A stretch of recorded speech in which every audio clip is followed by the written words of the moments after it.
तुम्हें पता है Indore cleanest city of India है। यहाँ सरकार ने सख्त मना किया है कि तुम चिप्स खा के रोड पे पैकेट नहीं फेंक सकते, तो लोगों ने पैकेट खा के रोड पे चिप्स फेंकना चालू कर दिया। और इंदौर क्लीनेस्ट ये पता किसने लगाया, क्योंकि ऐसे तो किसी के दिमाग में नहीं आ सकता कि इंदौर में कूड़ा कितना होगा। तो अगर अभी तक तुम्हें समझ नहीं आया तो मैं इंदौर से हूँ। हाँ, ऐसे फालतू में तो किसी को शौक होगा नहीं कि चलो यार इंदौर की बेइज्जती करते हैं, और सिर्फ इंदौर की करेंगे। मन्नू इस बार अहमदाबाद को बीच में मत लाना। इंदौर में कोई कुछ करता ही नहीं कि भाई गंदा हो जाएगा, वहाँ पे सब लोग सुबह उठ के ताला लगा देते हैं और दूसरी सिटीज चले जाते हैं कचरा करना। तुम अभी जाके देखोगे इंदौर पे ताला लगा हुआ रहेगा। यहाँ तुम किसी का गला काट दो कोई दिक्कत नहीं, लेकिन काटने के बाद उसे गीले कचरे और सूखे कचरे में ध्यान से डालना। 400 लोगों को टपका दिया, 300 बच्चों को उठवाया, 5 बवासीर वाले अंकलों को पिटवाया। आज तक मुझे कोई पकड़ नहीं पाया, तुमने कैसे पकड़ा?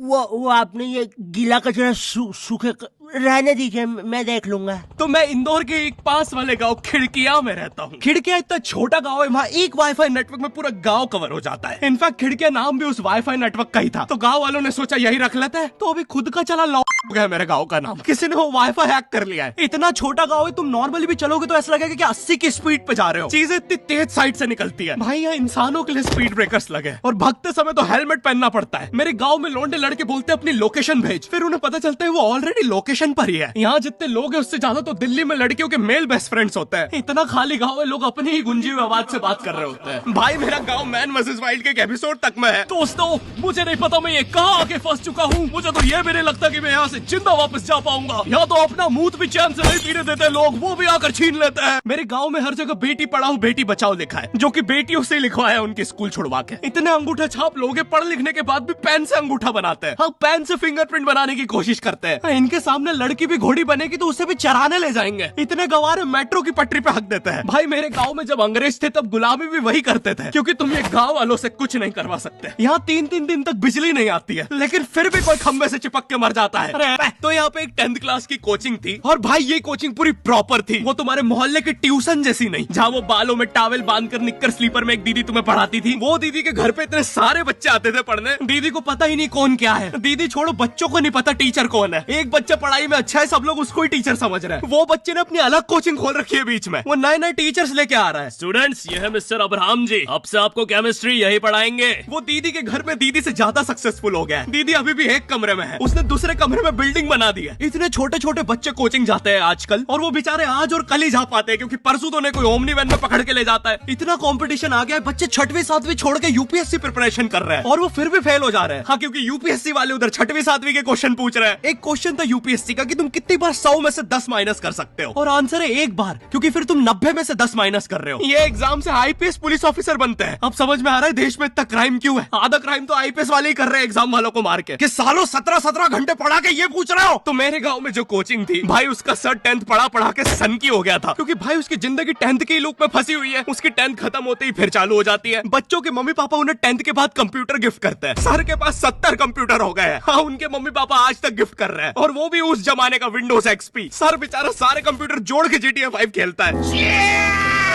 सर इतना 10th क्लास में है, वो कोचिंग के बाद अपनी ही कोचिंग की लड़कियों के सामने बाइक से स्टंट मार रहा होता है। देख कोमल, राज ने तो सबको पीठ पे कुत्ते मारे हैं, तू कोई नई नहीं है। शबाक, पीठ पे कुत्ते मारने वाला राज।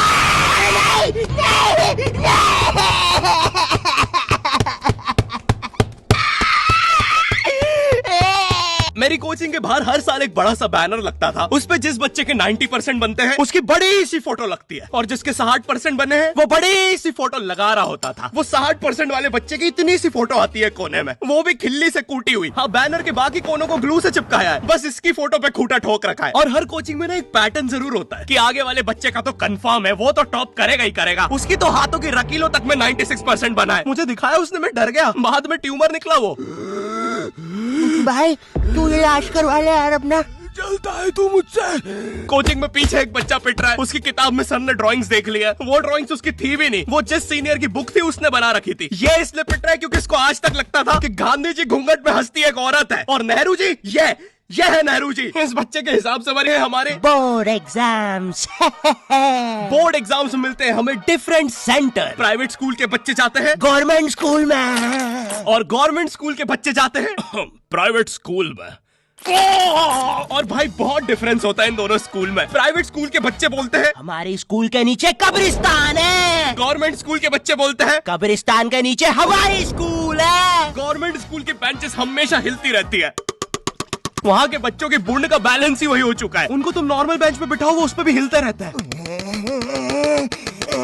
और भाई यहाँ की टॉयलेट ये बस टॉयलेट के लिए यूज नहीं होता है। अरे तुझे श्रेया का नंबर याद है क्या?